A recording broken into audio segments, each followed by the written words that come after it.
Let's go!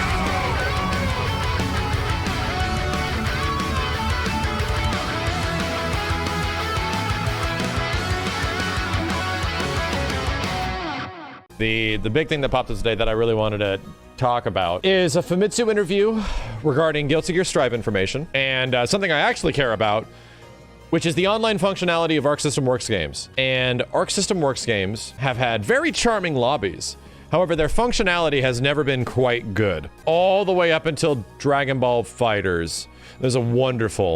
There's an incredible image somebody made that describes some of my frustration. Every other genre, big ass play the game button, bam, you're playing the game. Play the game.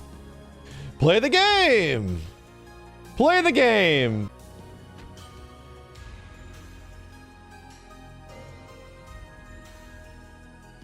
Play the game! If matchmaking you would like to see, first you must answer my riddles 3. Like, what? This process does not have to be as crazy as you guys make it. And can we just have it be easy to use? So the online lobby is featuring the pixel characters that were in the closed beta. You guys remember all this, right? It was barely functional. The act of competing with somebody was you had to get in the same vicinity as their character was in the Pixel Pals format shit.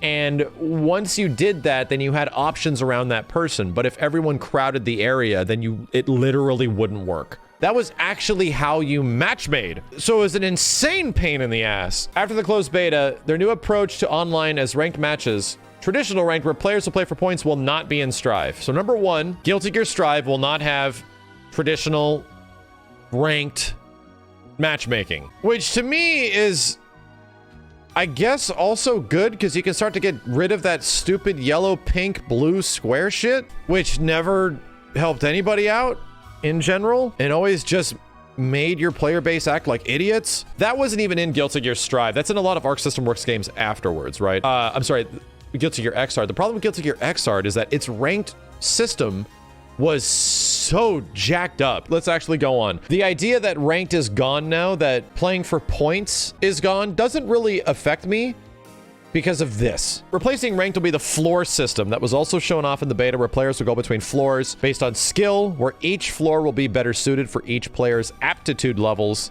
and being able to have matches without having to worry about points. All this floor thing was, anyone that's played Guilty Gear for like more than 15 minutes made it to the top fucking floor really fast in the beta. If you won the majority of these matches, zip.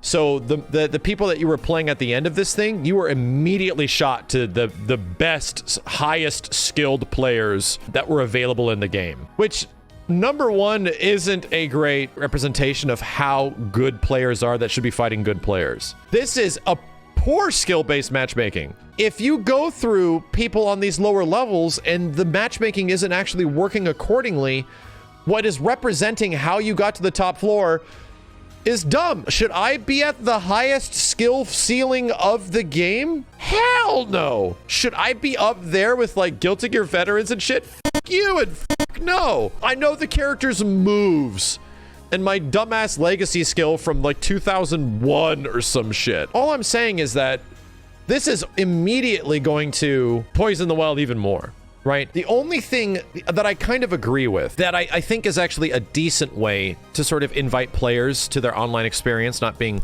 total trash, this is gonna need so much adjustment, right? Actually going through and evaluating consistently if players belong on the floor they're at is going to be a nightmare and also a shame fest. Oh, you dropped the floor, you bitch. You stupid floor 3 having motherfucker. Get down there. Like, there's gonna be this floor, it's gonna be making fun of that floor. I mean, granted, it's gonna be, in 2 months, there's barely gonna be anyone on the new floors anyway, if the netcode isn't good. But still, this is a complete problem, right? Of just, how do you keep the players in the appropriate spot if there's no point system? If we're just gonna stick them on these floors and they just fight it out and they eventually drop floors and go up floors and all this shit, it's like, you're gonna constantly have to be evaluating the player. And how are they evaluating the player if it's not a score-based system? Like, all this kind of shit. Do you get more points for higher floor players? Are you fighting players on higher floors? Because you eventually are gonna have to, Eventually, there's going to be a point where you're going to be sitting here and there ain't going to be people on floor 5 or floor 6, just people on floor 2 or floor 8. So there's going to be a pretty big difference. There's no way to get around this. There's only like one thing that I would like some fighting games to do. And there's been very few fighting games that do this, that sort of like manage the experience for some people, right? Because it's pretty clear that if you jump into a fighting game, there's a chance you can get matched up with some crazy bitches. But there's also some people that could be on floor 1, 2, or 3, which is good, right? You'd want people on lower floors if you just started the game. However, that is not how fighting games work. That is not how it eventually breaks down. Maybe in the first 2 weeks, first month, first couple months, possibility. 6 months later, 1 year later, you're going to start to run into some big fucking problems as far as populating these rooms and these ranks. And if it comes to anime games, I mean, I hate to be the bearer of bad news, but there is going to be very little population of people to fight against that are going to be around your skill level if you're just jumping into Guilty Gear a year later. This shit's inevitable, right?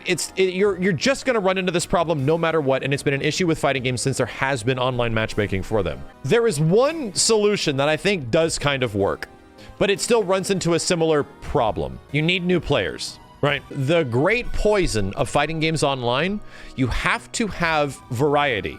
There has to be enough players in the pool that you could choose from, so that when the matchmaking goes, oh, this rank 1 guy who lives on the East Coast of America wants to find another rank 1 newcomer, hopefully around the East Coast. Are there any rank 1 to rank 5s? Well, no.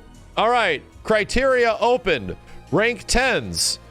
No. Okay, how about rank 15s? All right, we found a rank 15. That's the lowest somebody's online. So now you're already being matched up with somebody that's 15 times better than you technically. But they're not even close to you. They're like in Japan or some shit. So here's how matchmaking works. Oh, well, there's no one close to you. There's no one around your rank. There's not enough people to fill the ranks. You're going to get the rank 15 guy from Japan. Sync up and you start fighting. That's just the way it goes. Fighting games have a problem with ranked matchmaking because there just isn't usually enough people to populate this stuff. And what does it take to usually like populate a fighting game? About 1,000 people. That's about it. You only really need about 1,000 players generally to make that actually work. And the variety will be enough. But if you only have like 100 to 250 to maybe 500, there's a very slim chance that unless you're close to the mid to top, that you're going to be ranked with people around your rank. So like I said, I think one of the big solutions is a beginner's league. Right, we've seen a couple of fighting games do this where you jump online, you only play with beginners. If your account has never played online before, bam, you are only matched up against beginners. But 6 months down the line, what happens? Nobody's online. There's no beginners. Wait till there's like an update or some shit like that. There's no beginners. Do any existing players that have like, you know, beaten 10 to 1 over 10 matches, the people that have won more than 10 matches, do they get to fight the beginners league? They don't. They specifically don't. That is a good system. You're not gonna fight the complete noobs unless the noobs choose to be so. You can like opt to not do that. You don't have to fight the complete people that just have no idea what's going on. Because no, in my opinion, that's not fun. Some people will find, you know, complete curb stomping somebody doesn't know how to play a game kind of fun. But for the most part, they should be completely separated, right? The people that are beginners should only be able to fight beginners, and anyone beyond that just can't touch them. But once you've won 10 games or so, you're out of there and you're now in the ranked, right? You're climbing the fucking towers. Yeah, no, dude. And you know why MK11's matchmaking is good? Game sold nearly 9 million units. Mortal Kombat's always going to be good because the game sells like 10 million copies per game. Fighting games don't normally sell that much, or it takes them several years, like 3 to 4 years to achieve sales in the 3 to 5 millions, right? A long time. Do you think the people that started playing are still playing? Probably not. A lot of people probably are not. But when in case of Mortal Kombat, how long's Mortal Kombat been out? Mortal Kombat's an exception because it has so many people. It has exactly what you want when it comes to a fighting game. And it's a shit ton of people playing generally. Because what is the game getting? Rambo! It's getting RoboCop! It's getting Spawn! It's getting reasons to get new players back in. Me included! Right? I'm exactly like one of those, where I'm jumping back into the game to play it online with these new characters. And where am I at ranked wise? I'm in the gutter because I just haven't played it a lot. I'm perfect for a situation like that, to be matched up with other people that are in the same boat, that just want to jump back in and see what the hell Melina's like. That's why content updates are good for fighting games. They will fill out the beginners league so that people don't feel like they're in this barren wasteland where they can never find somebody that is around their rank. So I don't know, maybe this tower scheme is going to be amazing for these guys, but fighting games have like a history of this shit not really working out. And the only thing that sort of alleviates this problem is having players online, is having a wide variety of players online. What about Discord servers and private lobbies? You mean completely ignoring the matchmaking? Is that what you mean? Because we're talking about matchmaking. I also love chocolate and sports ball, but it's not really related to what we're talking about. Let me see what they say about this. Replacing ranked will be the floor system that also shown up in the beta, where players will go between floors based on skill, where each floor will be suited for each player's aptitude levels and being able to have matches without having to worry about points. How do you... You can never... It is so insanely hard in a fighting game to judge somebody's actual skill level. It is so hard. It's nearly impossible, right? Unless you just have a point system. But everyone knows that just because some person has 10,000 points and has achieved the highest rank, does that make them amazing at the game? Probably means they're pretty good at it. But will somebody that's at 2,000 points beat the person that's at 10,000 points if the person at 2,000 points is actually really good? This is the problem with skill levels, is that you're just... Some people just grind and they reach the top. If they're putting in a whole bunch of effort into this, you know what is worth it? You know where the time should be invested? Instead of them trying to mitigate players to fighting the right players and managing their skill based on a system that they've developed and all this shit, is better netcode. Number one, actual rollback netcode to widen the pool of players and who you can actually connect to. And number two, let me just fight people. Don't let me look at menus and manage floors and do all this shit. I just want to click the button. Bam, I'm fighting a bitch. Bam, I want to rematch a bitch. Just let me fucking fight the dude. Let me fight the person. Stop doing all this crazy lobby hobo hotel shit and just let me fight. That's where I personally feel there's a big disconnect here. The lobby system is all fluff and very little function. If we just clicked the button and got matched up with somebody, that's... You don't want to be... You don't want to be here? You want to be doing dust loops against some asshole. Or getting dust looped. Right? I mean, give me a break. I'm going to give you two examples of shit that works, has had enough functionality to serve its purpose, and outside of like crossplay issues, I think couple of the best examples you could actually look at for a lobby system to appropriately do what you need it to do. This isn't even talking about rank. Only 2 games, and they are not high budget games. It is this shit and this shit. Are they complicated? No. Are they pretty? No, they're not. They're super basic. Usually when you jump into these, they just do what they're supposed to do. Usually. It's the fact that in this room, in this limited space, you have multiple things happening with a certain amount of players, right? 8 people. This could even be expanded to potentially 16. You could watch the matches being played. You could join the matches being played. You can get in line for the matches that are being played, right? Basic sucks, but it fulfills everything a fighting game lobby needs to do. And is there ways to spice this up? Sure, but it's pretty clear that the games that are doing this are already budget games. Right? These games don't have a ton of money at their disposal to do this sort of thing. When the games can't handle the basic quality of life stuff, the fluff is pointless. Exactly, dude. We forgot all traditions from the past titles for once and reconsider how Guilty Gear ought to be like. And that's how we're developing this game. There's a clear split between pros and cons from existing fans in regards to the system reform. It left quite the impression. Ratio of people who desire new things is higher than we thought. I saw opinions like it was fun, so I'm glad about that. Thinking of a structure that didn't exist in the series until now, where you can enter online battles without any stress. So I'm assuming that this is directly referring to tower system. There is something called ranked anxiety where people clutch hard to points to the point that they get stressed out about possibility of losing those very points. Absolutely. That is what non-ranked matches are for, right? It's like they're trying to solve problems that